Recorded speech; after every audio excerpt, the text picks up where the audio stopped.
Hello, friends. We're back again. It's Fightful.com, and it's time for your Impact Wrestling post show. Oh, baby. It's October 27th. I am Joel Pearl, and I am here, as I am every week, flanked by my bestie, flanked by my ride or die. I am here with Cresta Starr. Cresta, how are you doing? I was feeling like Rosemary, but ended up on Danhausen. But if you squint your eyes, you get Sting. How are you, baby? Stinger, baby. I mean, I think you're looking pretty good for Rosemary. I think it's better than, Crestahausen would be hilarious to me. Crestahausen, my nose itches. So if you see me like poking my nose with an object, because if I rub my nose, the black makeup comes on. My nose itches so bad. So this is what's happening right now. Please don't judge me. I love and respect you. Well, we love and respect you too. Hello, chat. How are you doing? It's good to see you. You can leave us your thumbs up. You can come and join us in the chat here at youtube.com/Fightful. Hey, if you're in the audio realm, you can drop us a 5-star review and just be like, hey, I love it when Cresta used the fork on her nose. That was some good comedy stuff. And if you want to donate a super chat, you can go ahead and do that. It's the little... It itches. Fork. Don't judge me, please. This is trying times. It's spooky season. $sign at the bottom of the screen at youtube.com/Fightful. There's a little $sign. You can click that. Any amount, get your question or statement read on the air. Oh my goodness. Cresta, we also have our Humper chats. You know what to do. If you want to be extra spooky this holiday season for the Halloween, you can go ahead and send us a Humper chat over at humperchats.com. We get to keep just a little bit more. It keeps the lights on. It keeps Sean Ross Sapp happy. It keeps us happy. And it keeps Crestahausen happy with her fork. My nose really itches. That means something money or some old wives' tale. Ooh, okay. That works for me. Some old wives' tale. I just made that up. I don't know if that's true or not. Oh, okay. Apparently that's how Abdullah the Butcher scratches his nose too. That tracks. That definitely tracks. Maybe he's my spirit dad. I don't know. Well, that works. Anyway, so here we are. We have a really fun show of Impact to talk about tonight. But before we do, we have some news, Cresta.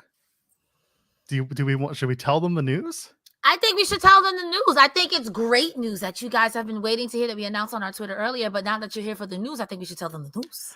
So for the last few months, Cresta and I have been doing these weekly Impact pods, and we appreciate the fact that y'all have been coming in and hanging out with us weekly. And people started asking when Denise and Steven Jensen were doing their post shows, hey, where are Joel and Cresta? Well, the answer is, starting with Overdrive in November, we're going to be reviewing all of the Impact Plus shows and the Impact pay-per-views. So get ready for that. We're going to start doing that, like I said, in Overdrive. It's in November. Because Overdrive is happening the night of a live Rampage, that is the night before AEW's Full Gear pay-per-view, things might be a little wonky, but we are working on having some sort of proper schedule when it comes to the Impact Plus and Impact pay-per-view post shows. But regardless, we're going to be here talking about Impact with all y'all, and it's going to be whenever they do a show. Cresta, I'm stoked. I hope you are too. I'm so excited. I read you guys' comments. I see the chat. You guys always ask where we are. And I want to say a big thank you to Fightful for trusting me in general. I'm just a wrestling memer, I say. But this has been quite the experience. And I cannot wait to yell at you guys about pay-per-views. And I cannot wait for you guys to leave us a comment and tell us what you think about that, because that makes me feel really special inside of my heart. So I haven't done this since one of our very first episodes. Allison Tuckwab's asking, where can I watch Impact Wrestling? So there's an option you have. If you go to youtube.com/Impact Wrestling, you can pay $1 a month if you're in North America. I don't know if it's international, but take a look on their YouTube channel. $1 a month gets you all of the shows live on Thursday nights. And then you can pay $5 a month to get the Impact Plus shows included along with the live TV shows. That's how I do it. I find it super duper helpful. And then the pay-per-views, you're on your own. You can watch it through payperview.com or Fight TV, whatever your option is. That's how I do it. Some people watch it on Access TV or Fight Network in Canada. There are options. So go ahead and hopefully that helps you. I do the same thing. When Joel told me about the Insiders Plus, I thought that was a great idea. For $5, you pretty much get everything. And it's easier. And plus, it does start a little later. So you can take a break and a breather, and there's no commercial. So if you just want to power through it, you can, you know? I'm a big fan of starting my Impact experience at 8:30 p.m. Eastern, getting commercial free, and just being able to relax. I can watch BTI, I can catch George Iceman and do everything all at the same time. It's good stuff. I really get to do my makeup a little bit longer. Mm-hmm. I know when BTI comes on, I could take a quick little break and like pay attention, whatever. It's worth it. And like, we're not getting paid by Impact to say, but it's well worth it if you're going to watch Impact. I love Impact on cable, but I don't know anyone who really watches cable like that. So please, if you want to save yourself the heartache, that's the best way to go about it. So I got to give us some scoops. Cresta, we were given scoops over the weekend. I love scoops, like ice cream. Yeah, actually better than ice cream. Wrestling ice cream. So our friend M.A. Solko, who is often here, actually here every week, sent me some notes because for the last few weeks, we were talking about how Impact was going to do some fan and wrestler bowling events for VIPs during their Samstown taping weekend, which was this past weekend. So initially, M.A. was saying that the shows... that the bowling might not happen. And I was like, oh, well, that's a drag. And then on Sunday, I'm out taking a walk with my kid and I get a DM and he's just like, I have notes and I have scoops. He's like, I'm no George Iceman, but I got scoops. And That's nice. This is great. So these were the bowlers who were involved with this VIP bowling event. Joe Hendry, of course, you say his name when he appears. Thank you. Tasha Steeles, Ace Austin, Taylor Wilde, Trey Miguel, Killer Kelly, Dr. Ross, that's Ross Foreman for those who know. And then there were 15 fans in attendance as well, which is great. That's a good bowling team right there. That's a few bowling teams. Tasha Steeles had the best average of any of the wrestlers, and I believe it's still the champ. Tasha Steeles is a bowler, apparently. I did not know that. Joe Hendry was pretty good, topped 100 a few times, and then everyone else, Solko just said, well, they tried real hard and had fun. Some of us bowl and some of us get bowled over. Yes. Apparently Trey Miguel was doing like crazy agile poses every roll. Wasn't really hitting pins, but it looked cool. Play to your strengths. Killer Kelly threw a ball backwards while facing away and got a strike. That's some killer nonsense. I love it. And then at the end of the day, M.A. Solko was saying that everyone was super humble and made time for everyone, which is great to hear. So it sounds like a really fun experience. I would love to go bowling with wrestlers and do interviews. That would be fun for a day. That sounds really cool. And honestly, I'm low-key jealous. I am too. It's good stuff. Hey, Allison, thank you for the super chat, by the way. Asking what time do they start? So they start on Impact Wrestling's YouTube channel at 8:30 p.m. Eastern. And if you're talking about us, we start right after the show at 10:10 p.m. Eastern. So wherever you are in the world, we are around. Well, we're in the Eastern Standard Time Zone. So hopefully you can find us from there. Good stuff. We start at 10:10 to give you a time to go to the bathroom, get your snack, and come sit down with us. It's a very, very generous super chat. We very much appreciate that. We'll plug Select later. Someone will remind me, I hope, because I've been doing it the last minute lately. So let's talk BTI. George Iceman is here giving us Iceman intel. And the intel this week was, well, it existed. What do you want? No, the way you say, well, it exists. Like, George Iceman takes his intel very seriously. Yes. Well, it says that Honor No More... This is like there was tensions between PCO and Honor No More. PCO lost it, took everyone out. Vincent's in the hospital. Maria has a major injury, which I can confirm is the Rampage flu. So she is no longer available. And Honor No More are furious. Eddie's going to talk about it tonight on the show, which he does. And then he asks, where is PCO and when will he strike again? We'll find that out soon. George Iceman always on the intel, but I agree with the Maria Kanellis AEW flu. Yep. You know, it's funny. A lot of people in Honor No More seem to have come down with that. It's true. Lately, it's been a thing. So instead, we get to BTI, and the match on BTI is an X Division tournament match between Black Taurus and Laredo Kid. I'm so happy. Scott D'Amore joins commentary for this one. So great match. Black Taurus gets the win with Destination Hellhole, which please go back to calling it the Powerball. That's all I ask. For the love of God. Destination Powerball? I'll take that. Destination Hellhole is such a dumb name. I get that he's like Decay and Black Taurus and all that stuff, but just Well, just workshop the name, guys. Just workshop the name. That's all. Cresta, what do you think of the match between Black Taurus and Laredo Kid? Flippy everywhere, and everyone got to drink. I thought the way commentary was putting it over that I'm sorry, that Laredo Kid was really beating up Black Taurus in the beginning. I didn't feel that way. I thought it was very even, and I love Laredo Kid. I think what he does in the ring is borderline straight up fine art, because like the way he moves him, I feel that way about him and Kyrie Sane. When they move, they're crazy. But I was really rooting for Black Taurus. I think that we need to go all in on him. I'm glad he got the win. When Laredo Kid hit Black Taurus with that Hurricane Rana off the apron, for Black Taurus then to come back, reverse, and do like a 450 spin through the ropes. I'm like, what is happening here? First of all, Black Taurus, you are too big to be moving like that. But I appreciate it because it gives me Big Keith Lee, and I love that. Oh, I can curse. Yeah, I love that shit. That's good. I actually like that comparison. Keep going. I like it. Like, I think it was really great, and I want them to go all in with Black Taurus. And it's like, much respect to all the other competitors in there, especially Trey Miguel, who busts his ass for this division. But it is time to mess with the bull and get the horns. That's just my 2 cents.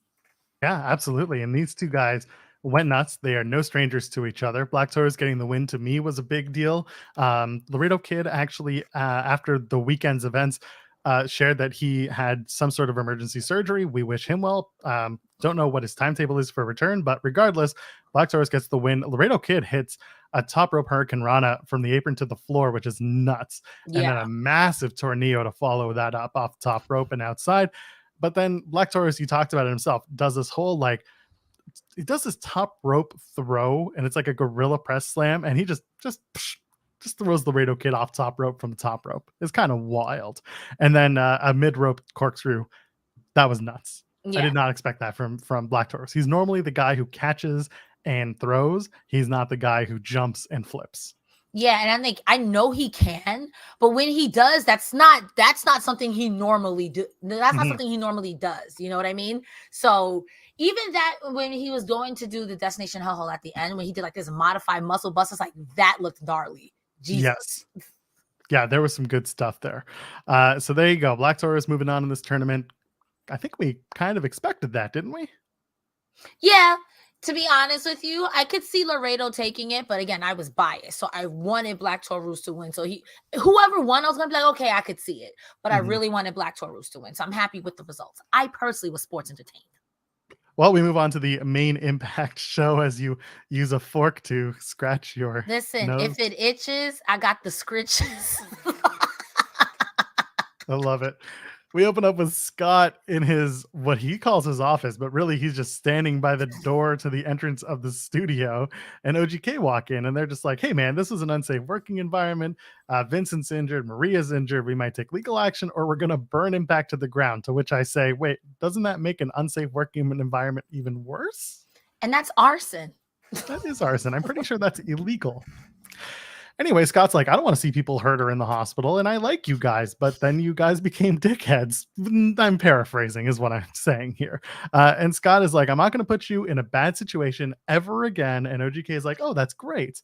That's so wonderful. How about water under the bridge? Let's shake hands. And so they shake hands.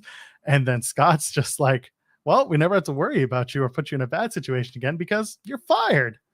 And then he walks away. He says, I've really had enough. Good luck finding a new job. Well, they did find a new job. In fact, they were in that new job before they made their final appearance on Impact Wrestling. So anyway, I'm glad actually that they wrapped up OGK properly in Impact. Like they showed up on AEW Rampage before they officially dropped the Impact World Tag Team titles. But I'll take it. You know what? I think it was silly to debut them. I wish they had done the professional courtesy to just wait a week with AEW and Impact, but whatever. It's not worth arguing about. But this was a good final segment for OGK, in my opinion. My only complaint is that Scott D'Amore should have did the Vince McMahon voice. You're fired. It was the best. It was a great way to start. Y'all know how much I love the wrestlers of Honor No More, but y'all know how much I hated that faction. So when they got fired, I was like,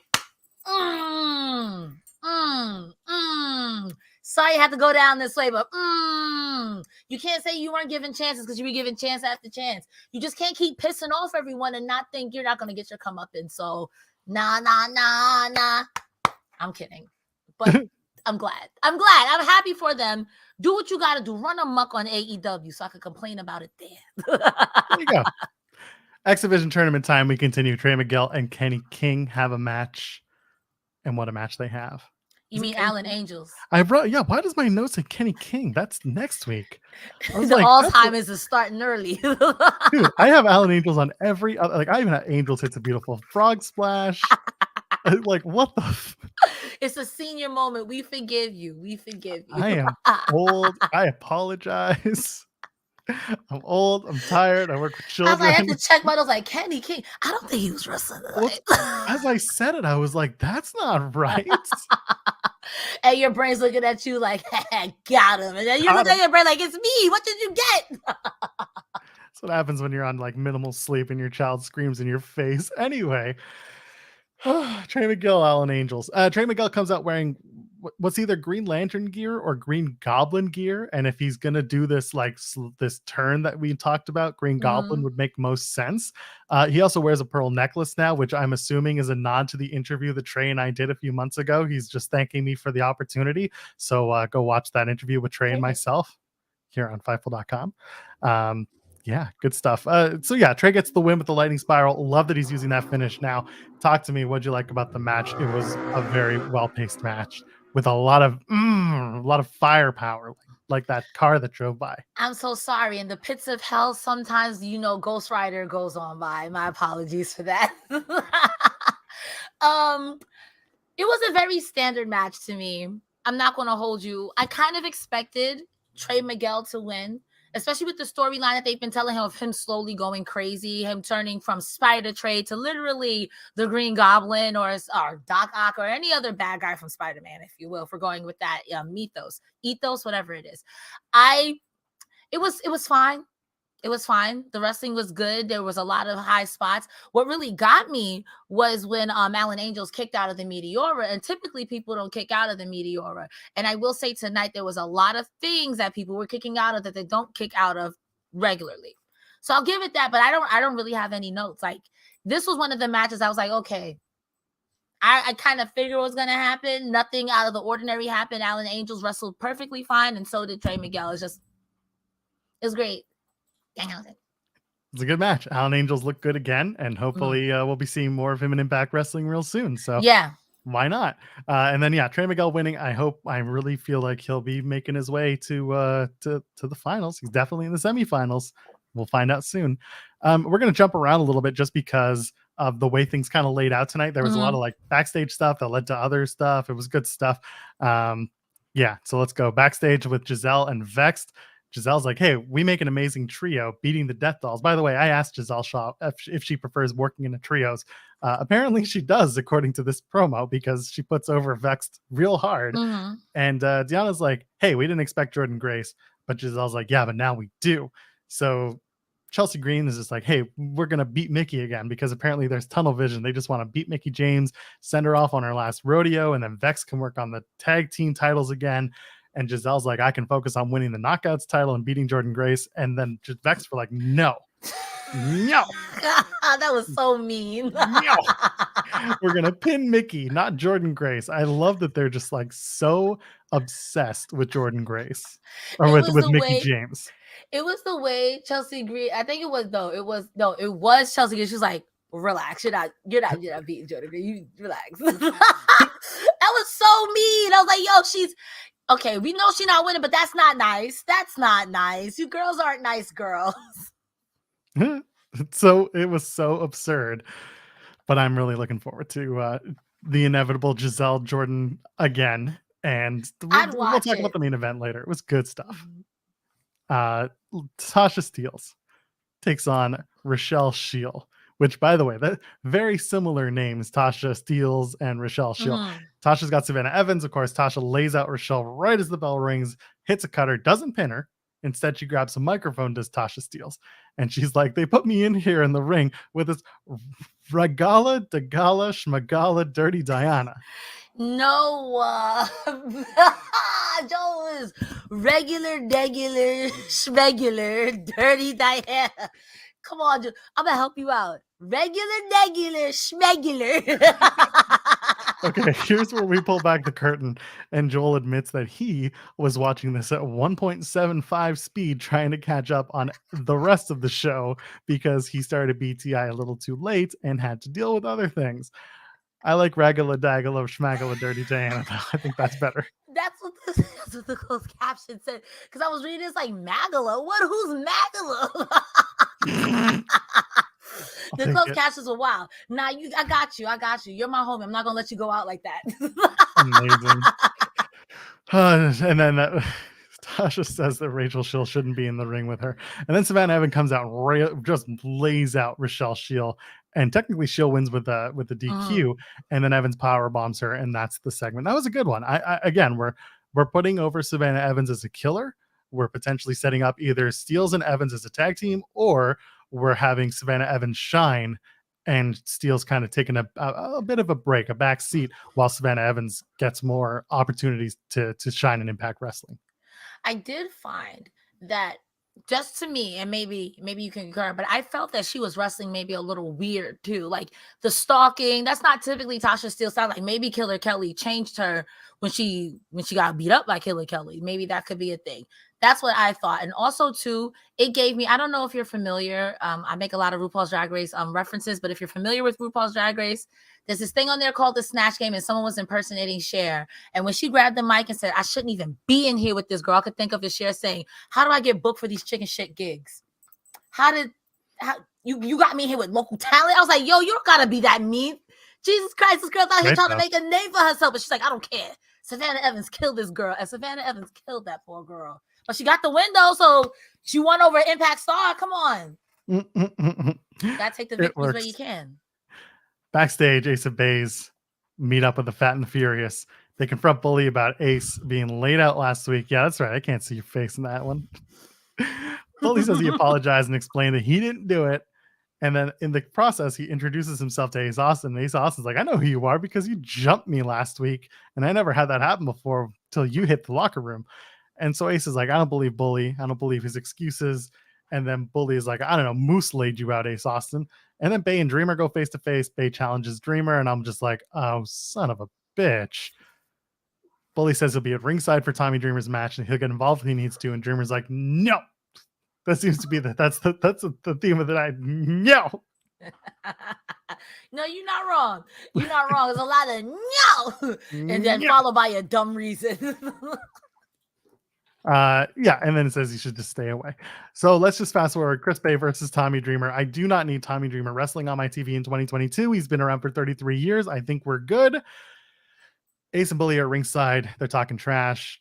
Dreamer goes to the middle rope for some reason and then just eats a super kick from Chris Bay. Thank God does a 2.9. It's just a slow plotting match until Moose comes out and it picks up a little bit because Bully Ray confronts him. Moose trips up Chris Bay and Bay thinks it was Bully. Thank God Chris Bay still gets the win regardless of that Moose and Bully stuff going on. He wins with the art of finesse. Talk about it and then we can go backstage. Well, I still don't trust Bully Ray. Sorry, Bully Ray. And the Impact match of the week did you no favors. Or the flashback of the week did you no favors. They've been doing you dirty all week. They're editing you dirty. Furthermore, yes, to an extent, Bully Ray is right. It could have been Moose. But now that Moose heard it, Moose is going to stir the pot. I still think it was him. I think Moose coming out is just stirring the pot.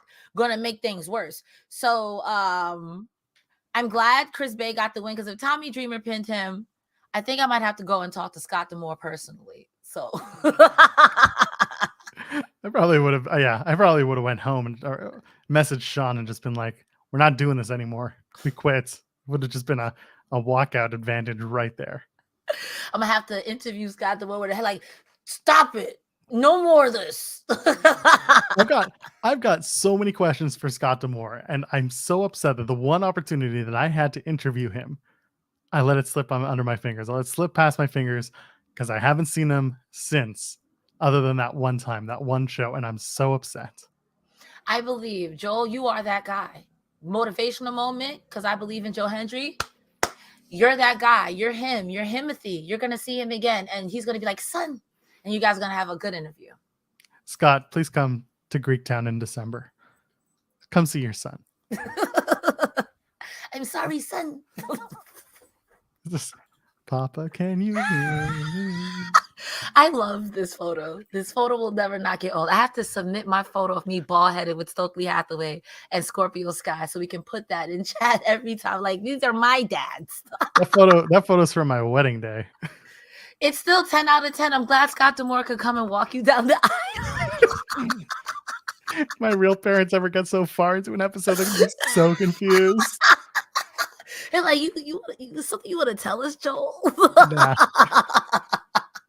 We're backstage. Bully's all mad, and Dreamer's like, "Hey, relax." And of course, that works whenever you try someone when they're upset, you tell them to relax, they automatically relax. Yeah, so that's not what happens here. Bully's like, enough is enough. He came to do things the right way. He had good intentions, and he basically turns into Hurricane Nettie, if you know that episode of The Simpsons. And he's like, "Nobody trusts me. Everyone still questions me, and I'm questioning whether you, Tommy Dreamer, trust me, Bully Ray."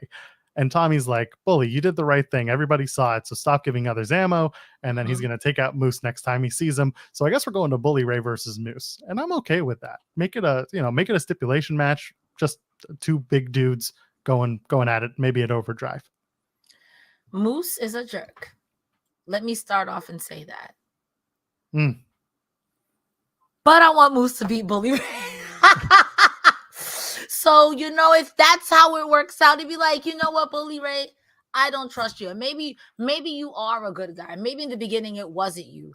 But I feel down the line, a bamboozle is coming.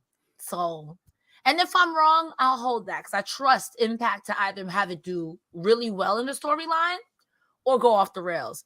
But right now, you can't fool a fooler. And I think you're just fooling. You're not nice. I don't mind Moose getting involved with this and just being Mr. Shit Disturber. But also, again, like, you can play it out that Moose was the one who took out Ace and it just added to the Bully Ray controversy. And like, there's room there. Or, I mean, Bully and Moose teaming up down the line. It's not a bad idea. I wouldn't be against Two jerks. It'd be Macklin and Moose all over again. Who's gonna screw who? And I think the blow-off match for that would be insane because Bully would screw Moose when Moose is trying to screw Bully, and Moose is gonna go off the deep end. And I would love to see that.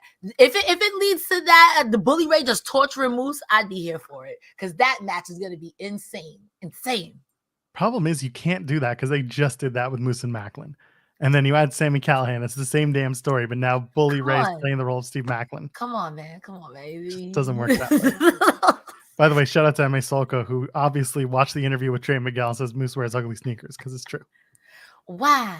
Backstage, Aussie Open are back. And last time they were here, Motor City Machine Guns won. And they said they were the better team. We have no problems admitting that. But this time we're back for the tag titles. And they challenge any team next week. They run the world. So that's exciting. I'm excited to see Aussie Open once again. Are you? I enjoy Aussie Open's opener. Their theme music is really good, but it's like you lost the first time, you acknowledged it. I'll give you another shot. To me, they're a good team, but they haven't done anything to make me be like, yeah, Aussie Open that I've seen. Maybe in New Japan or maybe wherever else. They're the men, the Aussie men.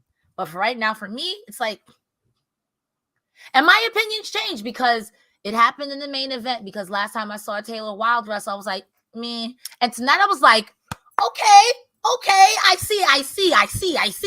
Yes, I agree. And when we get there, I have the same praise for Taylor Wilde. Hey, D-Skills H-Town, by the way, thank you for becoming a member here at Fightful. And there was a super chat from Ricardo asking, any idea where the Briscoes are? Here's some love. Thank you for the love, by the way. The Briscoes are signed to Ring of Honor. So they're just kind of sitting at home, hanging out. They're making a few indie appearances here and there. They did Warrior Wrestling last month. But they're not a part of Impact. They did that. They fulfilled their obligations, and they moved on their merry way. I do enjoy the Briscoes, and I dead forgot that they were in Impact. I would like to see them come back because I feel like wherever the Briscoes go, they bring an intensity to that tag team roster where I'm like, okay, all right, yeah. And Graham Beast giving a motherfucking shout outs to Tej. We love W. Morrissey. That's a tall man. It's a Had himself very a big tall time. man. Had himself a big time last night at the AEW. So there we go. Let's go backstage. Heath and Rhino are celebrating. They run into Motor City Machine Guns, and they're like, "Hey, it should have been us with those tag titles." And Heath and Rhino are like, "Yeah, maybe, but we'll defend the tag titles anytime. So go find management and tell them we'll make it happen." So they go to find Scott D'Amore, do the Motor City Machine Guns, and they find the major players. That's right, Matt Cardona and Brian Myers are by the door, and they're like, "No, we want the tag title shot." And then there's a skirmish, and they argue, and then Scott leaves his office. He's like, "I can't get a minute of peace around here." So he makes Matt Cardona and Alex Shelley. And I'm like, all right, let's do this match. So let's just get right into it. Cardona and Shelley have a match that ends up being full of weird distractions and weird double teaming. It's not a tag match, but it's a good singles match. It ends with a distraction finish and a roll up. So it's a very sports entertainment-y match. But because it's Shelley and Cardona and they both know how to work, it was a good match. Cardona gets the win after, oh God, what happens? The digital media title comes into play. Myers slides it into the ring, and then it comes into play, comes out of the play, and then eventually Myers hits Shelley with the digital title while he's running the ropes. Cardona rolls up Alex Shelley, gets the win. And yeah, Motor City Machine Guns get beat up afterwards by the major players, and Heath and Rhino make the save. Cresta, talk about the match. I mean, you said everything. So much happened. It was a very standard match, but I will say, let me not say that. I take that back. Let me take that back. Beyond a standard match, it was very sports entertaining, which I really enjoyed. Matt Cardona cheating with Brian Myers cheating, and the Motor City Machine Guns, who are typically like, hey, we're not going to cheat, but matching them cheat for cheat, 10 out of 10. I liked when Motor City Machine Guns gave Brian Myers the what for in the ring, and the ref is like, what the hell are you doing? And Saban's like, well, he's not the legal man. What do you want me to do? I'm just following the guy. It was pretty hilarious. I don't like that they cheated to win, but what did you expect? Also, too, Matt Cardona's theme song is really good. Yeah, I'm going to put that on my Spotify. There's a version that he had made of that theme when he did the GCW match on pay-per-view. Mm-hmm. And it's like because he wanted to do the Sandman, because they were doing Hammerstein, right? Mm-hmm. So they wanted to do the Metallica version. They wanted to do Enter Sandman, but instead they had the band Downstate, who does his theme. They did a remix using the Enter Sandman song, but with his new lyrics to this, like whatever this theme is. 10 out of 10. If you put it on Spotify, Matt Cardona, if you ever see this, I will download it. I'll send it to you later. I'm sure it was on SoundCloud after it went up. It's almost. He's a SoundCloud rapper? I love that. No. It's they released it on SoundCloud because I think there were certain legal obligations if they went with a Metallica song. Yes. Tale as old as time. Metallica and DMCAs. Yeah. Anyway, match was fine. Again, it turned into a weird tag team minute where eventually Saban shows up, evens the odds. They hit a facial on Brian Myers. I just wanted to say that word and get away with it. So here we are. We're backstage. Rich Swann is talking to Josh Alexander. He's just like, hey, you got people coming at you from all angles. I get it. And then Gail Kim walks in. It's like, can I get a moment with Josh? Rich Swann walks off and says, I got my 2 cents with Bully. I have a lot of experience with him. He taught me the most out of anybody, but he also told me not to trust anybody in this business. So watch your back, which is essentially what everyone else is telling Josh Alexander. And then out of nowhere comes Steve Macklin. He beats down Josh Alexander. Frankie Kazarian shows up. He handles Macklin. Security splits them up. We go to commercial. We come back. And Kaz is like, I don't care about you, Josh Alexander. I'm looking out for my best interests. I'm trying to make it to Overdrive. And then Josh is like, well, there's one less person to worry about. That's great. And then he says, well, Aussie Open want the best tag team. And then we make up, Josh and Kazarian make up halves of the best tag teams in Impact history, which is a very confusing statement to make. And they decide they're going to team up and take on Aussie Open. Instead of literally any other tag team in Impact Wrestling, you get one half of the North and one half of Michael Shane and Frankie Kazarian in 2003. No, I'm sorry, The Addiction. So what are we doing? What is this? I mean, it's going to be a fun match, but like, why does it have to be these two guys taking on Aussie Open? I may be new to wrestling, but I'm not new to stunts, and I smell a stunt. That's what I smell. All of these people, okay. I thought it was weird that for weeks now, y'all making Eddie Edwards seem like he's Miss Cleo. oh, you better watch your back. Nobody believes you. You better be safe. Da, da, da. Now that Honor No More is broken up, oh boy, everybody's like, watch your back, watch your back. Y'all weren't doing this with Rich Swann. Y'all weren't doing this with, like, what is this like now? Oh, you better watch your back. So why would you, like you said, with the depth of tag teams y'all have the Impact Wrestling, you would put these two, how can they coexist? They're pretty good. They're fine. I smell a stunt against Aussie Open. How that gonna work? Aussie Open gonna come back and lose again? Hear me out. I smell a stunt. Aussie Open and Ace of Base, that should have been the play. Agreed. That would have been it. But I mean, I'm assuming we're gonna have Moose play off the Ace Austin stuff next and Chris Bay. Like, they're all intertwined, and that's upsetting. But I really wish that we could have done Ace of Base versus Aussie Open. That would have been fun for me to watch. Anyway. Philly 76 with the super chat. Anyone else noticed from focus of the tag division, major players, Motor City Machine Guns, Heath and Rhino, Aussie Open, Ace of Base, they all seem better than expected after OGK left. Listen, they always had the depth. That's the thing. They always had the depth. It's just now we're starting to see major players coming together. That, you know, that's because Matt Cardona is back from injury and they got to do something with him. Instead of just jumping into the front of the world championship, they're like, let's do a tag with Brian Myers. Why not? You know, everyone else there, same thing with Rhino. The whole idea was that Rhino would come back, they take out OGK, they take out Honor No More, and it would lead to the end of that story. So, like, it's strange. It's always been there, but they really sit on these teams for a long time. I will also go ahead and say that even though my personal feelings of Honor No More aside, they did dominate a lot of the shows a lot of the time. So even if there were other people who wanted to do stuff, if Honor No More was like, we're not having a show unless I talk to Scott D'Amore, they were interfering in matches. So even if there were matches, we can't remember them because Honor No More was like, nah, this is Honor No More hour. So. And Scoop Sulco saying Samstown staff told me don't trust Bully when I checked into the hotel. I get it. Like sound advice. It does. Everyone in Las Vegas was saying, don't trust Bully Ray. I mean, like I think we said this last week. Bully Ray is up there with people you don't trust in wrestling, like Charlotte Flair, Sasha Banks.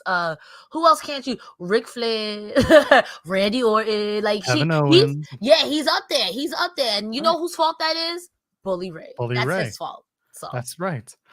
Well, you know who you can trust? Joe Hendry. He has a match with Raj Singh, not before giving a promo first. He's like, fortunes are made and lost in Las Vegas. One person lost it all last night, and that person has to confront their family, tell them that he lost it all. But it's okay, because he believes. He believes in Joe Hendry. And then the wife is gonna believe in Joe Hendry and believe in 252 pounds of pure motivation and the answer to all of life's problems. She believes in Joe Hendry. I know we got to get that on time. Sorry, we're gonna get it. Listen, when you started describing Joe Hendry, I was like, I want to wave my hands. He's so fine. Match ain't long. Hendry gets the win. They finally have a name for that move that he did. It's called the standing ovation, which, by the way, fantastic. And he does this trust fall move now where he picks you up in a fireman's carry and just drops you. Good stuff. Honestly, the way you feel about Johnny Swinger is the way I feel about Joe Hendry. I've got all my friends to feel the same way. In fact, one of my friends today was like, I thought that was just a meme. I did not realize it was part of the whole bit, and I love it even more. I'm like, Joe Hendry could be the drizzly shits in the ring, and I would still vote for him because it's so catchy, and he's good on the mic. I believe in Joe Hendry. I am a Joe Hendry stan. My costume would have been Joe Hendry, but I could not grow a beard in time. My apologies. Shout out to Swingman, by the way. Re-signed a contract with Impact Wrestling to take him for at least another year around the sun. Come on, Johnny Swinger. Hell yeah. Welcome back, Swingman. We look forward to talking to you soon. Or at least me. Come on, Swingman. Let's talk. Let's chat. Honestly, you made me a believer. This earring is just going to stay down. You made me a believer in the swingman daddy. And I'm here for the whole gimmick. Listen, I was a non-believer, but you showed me the way. Maybe you are Joe Hendry in the sky. Joel Hendry. I believe. Joel Hendry. Joel Hendry. That's fine with me. They call me Joel Gacy on Tuesdays. They can call me Joel Hendry on Thursday. No, not Joel Gacy. Have you not seen this? It's a whole ass thing, baby. Oh my goodness. Not that. Yep. Let my hair grow long enough and you'll see. We're Cult backstage. leader, come on now. Speaking of absolute weirdos, we're backstage with Violent by Design, and they're like, hey, defeat and loss can teach you things. The revival of violence was spawned out of defeat and loss, and that Sammy's eyes were open and clear once Eric Young eliminated him from the Call Your Shot gauntlet. And next week it's Sammy versus Eric Young. I'm fine with that. Do it next week. Get it out of the way. I wonder what's going to come out of that. And got to put this up. Thank you. There we go. Are you looking forward to Sammy and Eric Young? No. Come on, it'll be a good violent affair. That's why I'm not gonna watch it. I'm you know how I'm feeling. Listen, I think these two are gonna beat the hell out of each other. And for that alone, I'm not watching. I'm soft.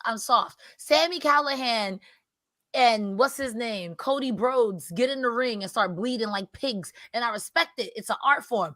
But it's a Nick Gage special. No thanks. I respect you, but no. Just call him Cody Rhodes. Cody Rhodes. Like Rhodes, like BR. Like bro. Yeah, that's what I thought. Also, too, I meant to say this earlier. I had to look down to see where it was. When okay, sorry. Josh Alexander was wearing a Joe Doring shirt, and I thought that was really cool. So, oh yeah, he was.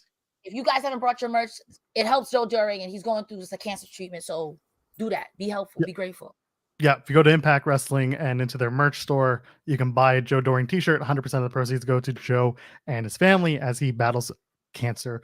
And we're hoping that he's doing well right now. That would be it would be nice to hopefully hear some good news soon. So let's keep rolling. Edwards is talking with Gia Miller. Says honor no more is no more. Thanks for the update, bud. Says there's nothing left to salvage. And then Gia's like, where do you stand with Alicia Edwards? And there is no answer. It's almost like they're trying to retcon this whole thing or do some sort of big swerve where Alicia and Eddie are now besties again and everything's good. Who knows? And then he's like, would I do it all again? Is like, if the mission was righteous and if we were successful, there would be no friction between me and Alicia. And he goes back to blaming PCO for everything as he does, calls PCO a bitch, and says he's going to pay for what he's done. So there you go. Man, to quote my great grandmother, men don't care about this segment. Men don't care. Like, I knew what it was. I was already excited when Scott D'Amore fired him. And for you to sit here and blame PCO again, you going out sad, Eddie Edwards. You going out sad. Not low key, high key. Want Lish to start a cult just to terrorize you for 3 months, and I will suffer through. Even if it's the worst, you deserve that. Because PCO ran away. He beat up Vincent. This is kind of on you at this point because you're a bad leader if that's the case. So you still blame him. I hope Lish does the same thing to you. Talk about respect your privacy. I hope she starts a cult. I hope she leads Death Dolls, and I hope Su Yung comes back just to terrorize you, Eddie Edwards. You deserve that for that. What would the Cult of Lish be called? Cult of Lish. There you go. Delicious. The Cult of Listionality? No. All I got was abolitionist. Oh my God. This is awful. People watch this show. People watch this. Okay. The Lishards, like lizards, but I don't know, man. Don't put me on the spot. I got bones on my face. I got bones in my brain, man. Well, if you don't want bones in your brains and you want to be the most well-read wrestling fan in the entire universe, you can subscribe to Fightful Select for $5. You can start there, and it goes up higher depending on what you want out of your tiered subscription. Go to FightfulSelect.com. A little preview of what went on today alone. We had a Grapsody Q&A with the guys from that show. We had an interview notes from Clark Connor's interview. Clark Connors, who's of course involved with the New Japan Pro Wrestling and also New Japan USA, New Japan in Japan as well. He's a part of the TV title tournament. We have news on AEW signings, some new ones who have been signed, some former Impact stars who recently signed full tier deals recently and not after their first appearance in Toronto. If you know, you know. All that and more over on FightfulSelect.com. $5 all it is, breaking news and other fun stuff all the time. You get Alex Pawlowski's Sour Graps, where if you're not a big WWE fan, or maybe you just want to clown on everything like Cresta and I do, but he's a little more sour. We're not exactly sour. But if you want that, you can go over to FightfulSelect.com, get that. That's twice a week. What else do they do? You got Sean Ross Sapp's Q&A. You've got the list goes on with Jimmy Van, Sean Ross Sapp. There's a ton of other stuff that goes on. Rob and Maggie do a post show over there. If you're familiar with Fightful Overbooked, then you know Rob and Maggie's coexisting show. They bring a post show after dark to Fightful Select. So go ahead and subscribe for $5 friggin' dollars. Get in on that, would you? Cresta, how much is it? $5. Five. Not to be confused with 10, but there is a 10 tier. There's a 5 tier. For $5, you get all of that. For $10, you get more than that. It keeps going up, and you support us. You keep the lights on, baby. That's right. That's all you got to do. If you want to support Cresta and I right now, you can drop a super chat here on youtube.com/Fightful or a Humper chat over at humperchats.com. Next week, we've got on BTI. I love, by the way, that they're using BTI to do some of these X Division tournaments. Yes. We're going to have Yuya Uemura versus PJ Black, who is the former Justin Gabriel. You got Kenny King versus Speedball Mike Bailey. And Aussie Open takes on Kazarian Josh Alexander. Eric Young takes on Sami Callihan. If that's the main event, then I'm hoping for some pretty interesting stuff from Young and Callihan. That was the last thing that they promoted, if I'm not mistaken. Yeah, but I could see it. I can see them giving it time too if it gets as disgusting as I think it will. I can see them giving it time. We'll see. But I think it would be interesting if they take it where Sami joins the design for a while. I think that would be cute, but it'll become an ego problem because Sami he works well with others because OVE or what if that's what it was called, like high over everything. So whatever it was. But it was OVE. And but at the end of the day, so I don't know what you're gonna do when Sammy's like, I'm not doing that. So that'd be interesting. Yeah, we'll see what happens next week. There's a lot of really good stuff on the show, so I'm looking forward to talking about it. But for now, we got to get to that main event. Vexed and Gisele Shaw take on the team of Jordynne Grace, Mickie James, and Taylor Wilde and Cresta. The first thing I love is that they added the last rodeo stipulation, and it gave this match stakes. Originally, it wasn't supposed to be a part of the Mickie James if I lose, I'm out of here stipulation, but they added it. They made it a big proponent of the match, and I'm really big into making that a match with stakes. They got in and made a real good play out of a 6-person tag. Early on, a lot of good in and out tagging. I love that they spent a lot of time with Mickie James trying to isolate her and try to beat her down and get the pin because it was all about trying to get Mickie James pinned and out of here. That ends up being their downfall. We'll get to that. But before I break down everything, tell me about your thoughts on the match. Spoiler alert, Mickie James wins. She pins Chelsea Green. We'll get there in a second, but talk to me about that match. So before the match even started, when they had the promo with Vexed and Gisele Shaw, they made it a point that they were going to go out of their way to mess with Mickie James. So I was like, okay, I didn't even know that the stipulation was on that match. But even if it wasn't, I didn't see Mickie James losing, let alone Mickie James eating the pin. So I didn't see that team losing. The team with Jordynne Grace, your champion? Oh, no, that's not happening. At the beginning of the match, I had said this early in the show, and I'll say this now. Last week, I was like, Taylor Wilde, I don't know. This week, the opening third, from her shining, it was a Taylor Wilde showcase in that opening third. She did amazing when she was getting her ass whipped. She did amazing when she was whipping these girls' ass.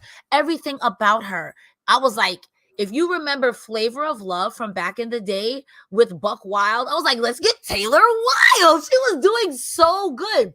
The next third was Mickie James getting worked over. And I'm like, damn, y'all really are going to pin her. But that's when I knew that was going to be their downfall. Because they were going out of their way, especially Chelsea Green, to be like, I already beat you.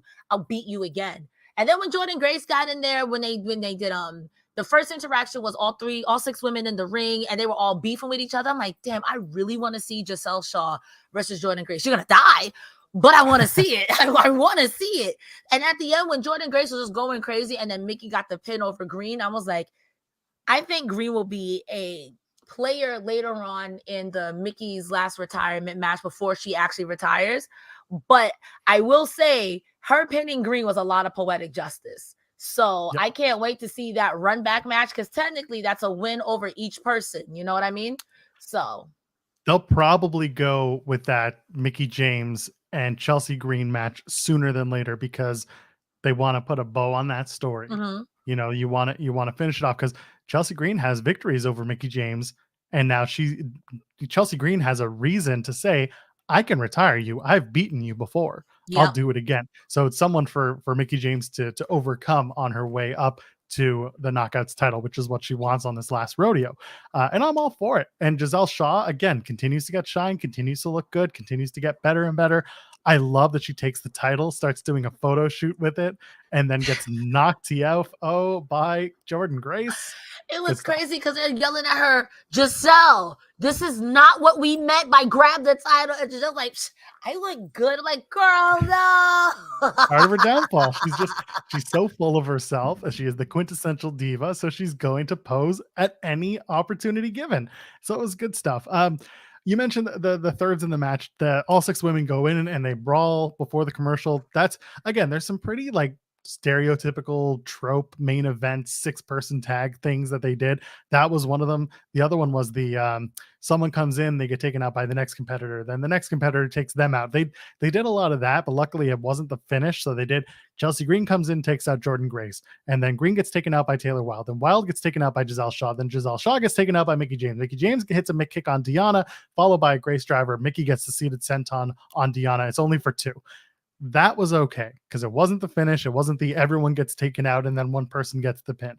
They did a really good job of just kind of making it a part of the match, but not the finish. And again, the downward spiral being Shaw grabs the Knockouts title, gets a little full of herself. Vex goes for the double team pendulum slam, and then Wilde just spears Deonna out of her boots, looks great, and then allows Mickie to hit the Mick DT on Chelsea Green for the win, and Mickie rides again. A really good match, a really solid finish. All 6 women looked real solid.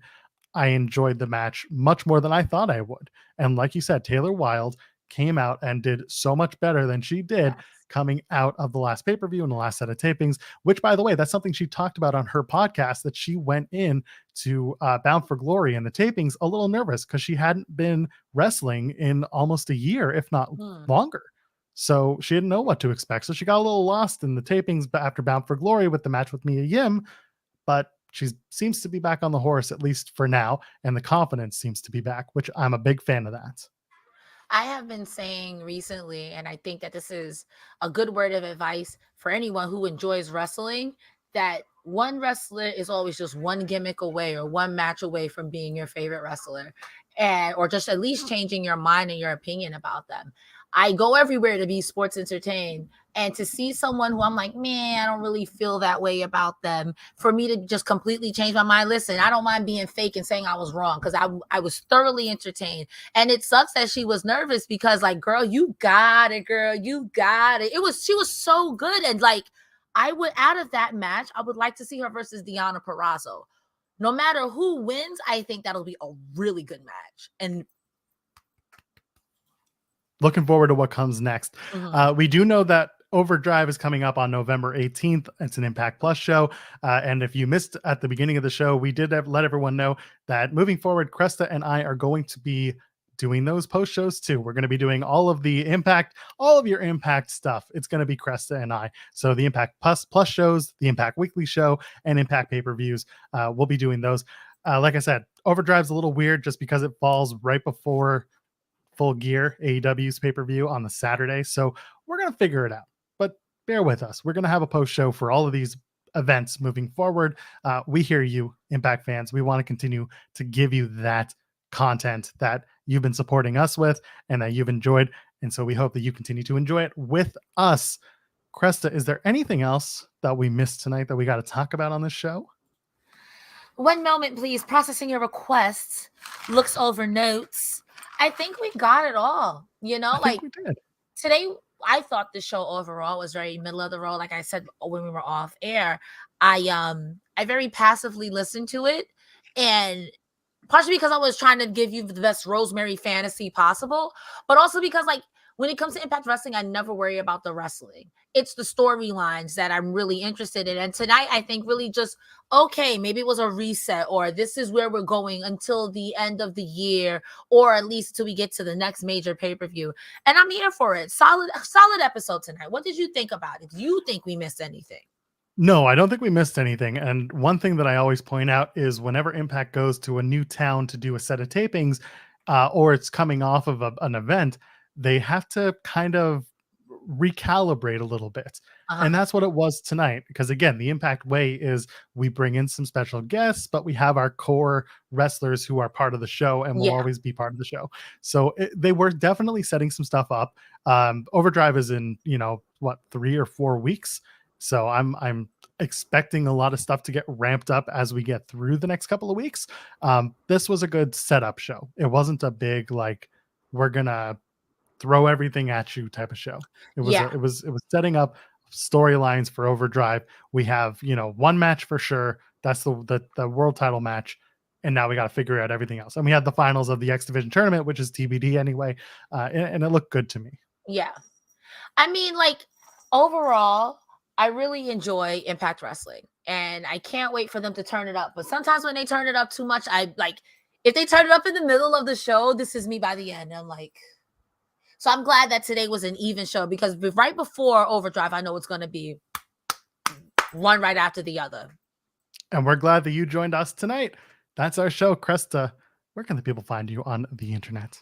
Ladies and gentlemen, I always appreciate you guys coming here and pulling up every Thursday with us. You can find me on twitch.tv/CrestaStar every Mondays and Wednesdays. I'm no longer streaming Fridays because I'm going to be here with Joel Pearl every other Friday, every time Impact got a pay-per-view, a premium live event. We're going to be here talking about it with you. On Saturdays, you can find me on Know Your News. Me and Jules the Human, we talk about gaming gone weird and all your weird, obscure gaming news. We find it, we tell you. And you can find me, all of those links, even a playlist of all of the stuff we've done together here on this channel, Cresta the Starr on Twitter, in the link tree. There you will find me and Joel. That was a lot. Joel, where can the people find you, Mr. Joel Pearl? Not hard to find. I am at Joel Pearl, JoelPearl. Leave a thumbs up here on this video. It would be greatly appreciated. We love it when you share the link with your friends and tell them to come and watch two clowns talk about professional wrestling, because that's really all we're doing at the end of the day, right? I mean, come on, I got the face paint on. You went far this week. Happy Halloween. Ladies and gentlemen, friends beyond the binary, enjoy the rest of your week. So much content dropping every single day here at Fightful.com. Go and subscribe now. Cheers, folks. Enjoy the weekend. Enjoy. Happy Halloween.